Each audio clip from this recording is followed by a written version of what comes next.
2012 Toyota Camry LE, rear brake pads and rotors. First you want to do is break your lug nuts loose if you don't have an impact, and then raise it up and support it, and put some jack stands under it, and then remove your tires.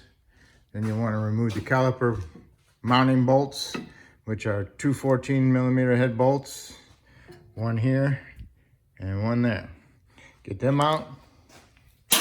Then you want to get a little screwdriver, medium, go in here, get a good little bite, and then you can pry the caliper towards you a little bit, just to push the piston in a little bit to ease the removal of the caliper so it doesn't stick onto the pads, and pull it off. Inspect your boots on your pistons, make sure they're not torn or got any dampness or leakness coming out of them. Then you got your caliper bracket, and that has two bolts which are on the inside back in here, and those are 17mm head bolts. Remove both of them, and you can remove your caliper bracket.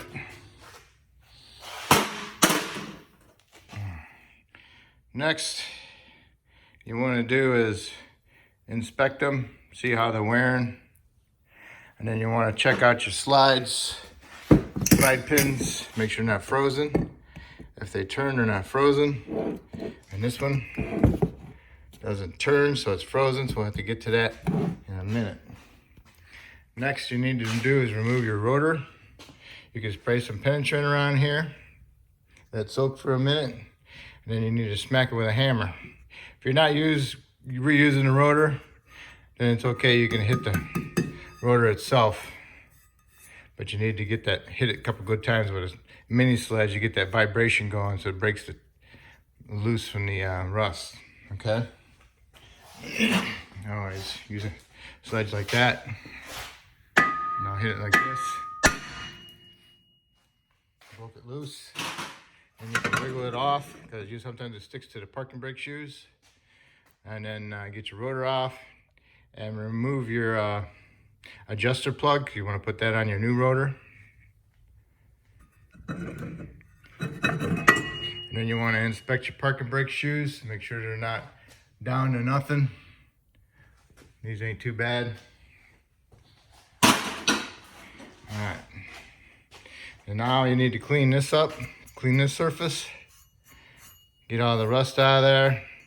You just want to make it shiny. You don't want to make it actually removing any metal. I just want to buff it up a little bit, because you need to have this a nice, clean, true surface so the rotor spins nicely and has no wobbles in it, because you got high and low spots on here.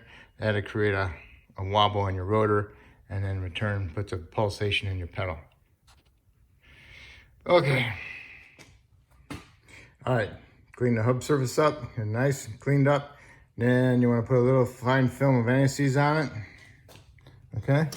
And the next thing you need to do is push your piston in. If you got the tool, that's great. It goes between the pads or whatever.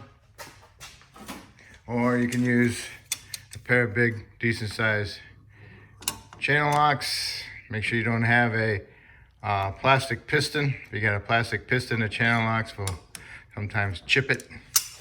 So I don't want to use them on that. So you just push them in, and that's it, set it aside.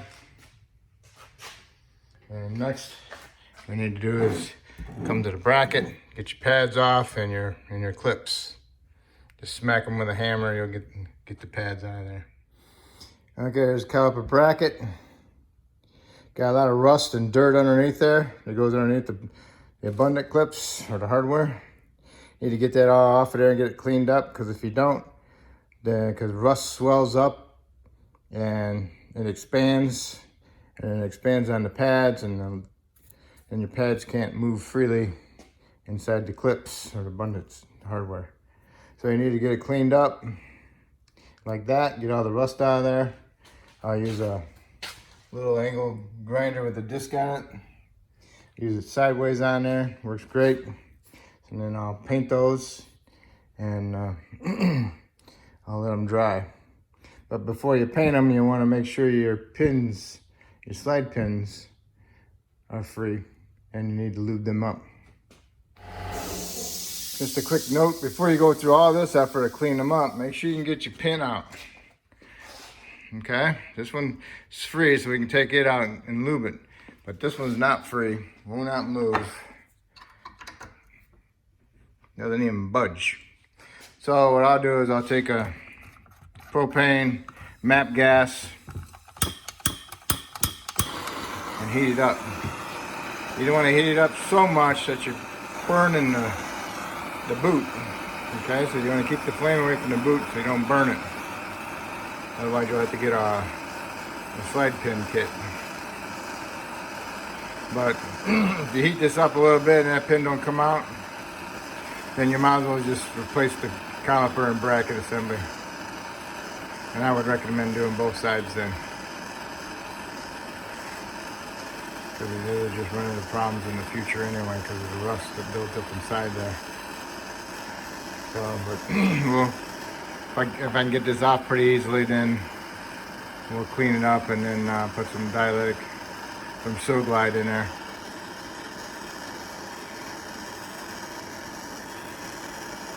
Just heat it up.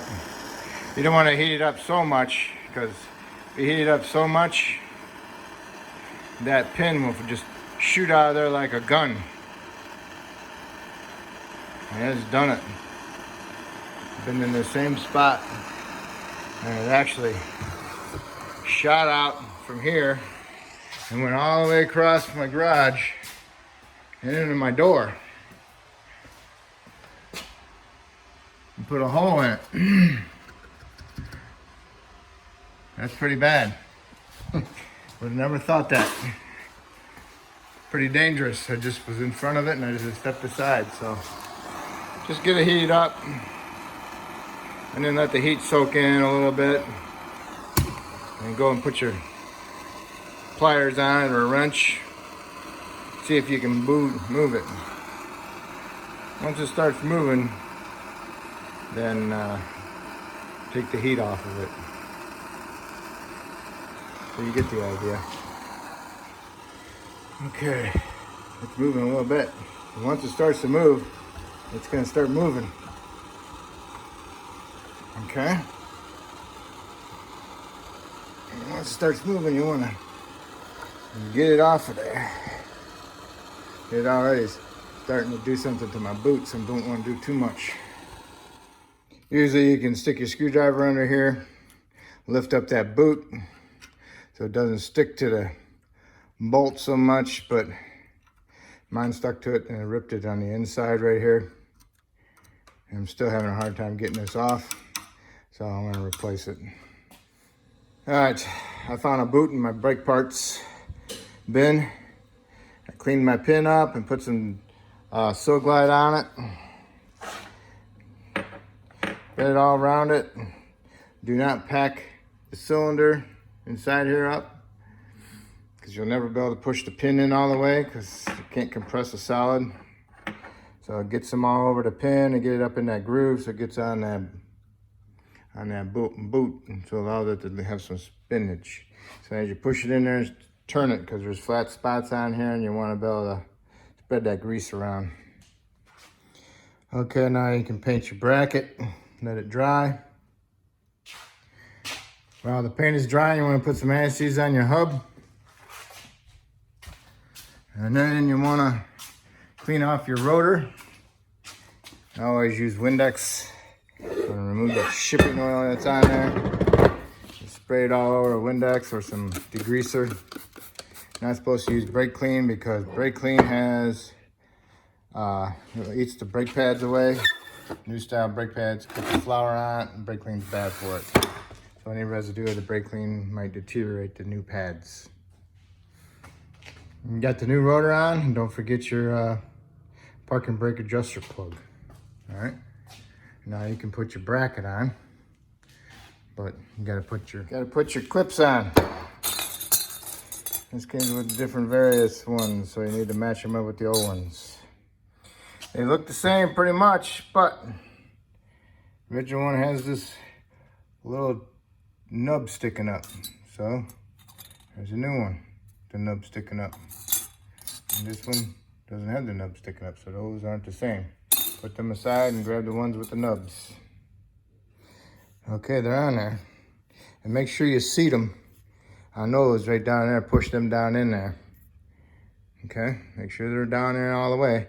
Otherwise, they're not gonna sit flat. Caliper bracket torque, 75 foot-pounds. One's to mount the bracket. Okay. All right, now it's time to put your brake pads in. You want to put them in like this. So as you push them in, you're pushing that spring that way, and that way you can boop, plop the pad in. Same way on the inside. Pushing that spring out and sliding the front of the pad in. Just like this. Okay? And now it's time for your caliper. Caliper bolts, remember there's two of them. They go right here. They go into the slides. Those are 25 foot-pounds. Okay, caliper bracket 75, caliper 25. All looks good. Make sure your line is not twisted. Now you need to do the other side. Do the other side the exact same way. If you have any problems with that caliper bracket slide, replace it. Okay, replace the bracket or replace the caliper with the bracket, but it needs to be fixed. You have to make sure those slides move. If they don't move, you're gonna have a bad brake job. All right, so now everything's done. Both sides are done. Put your tires on, torque them to 90 foot-pounds, lower the vehicle down to the ground, pump your brake pedal. Make sure you got a decent pedal. Reason is because when you first push your pedal to the floor, it goes to the floor. And if you don't pump it up before you put it in drive or reverse, you're gonna take off in either direction. So you don't want that.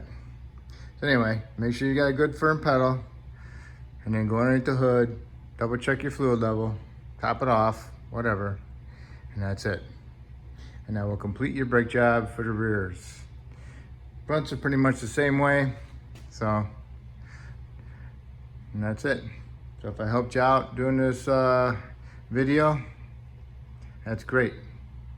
If you could subscribe to me, I appreciate it. If you already did, I really appreciate it. And I thank you. One thing I forgot to tell you, check your tire pressures also, especially after doing brakes, because most of the time tire pressures are not equal. So you need to get them all equal so they'll all ride the same, and it does affect your braking and also helps your gas mileage. So check your tire pressure and set it accordingly to the manufacturer. Okay, if you don't know where your master cylinder is, it's right over here against the firewall. All right, so what you want to do is you want to look at, you can see it, the level of the fluid through the side. Okay, so when you pump up your brakes, this is the fluid level is going to come down a little bit.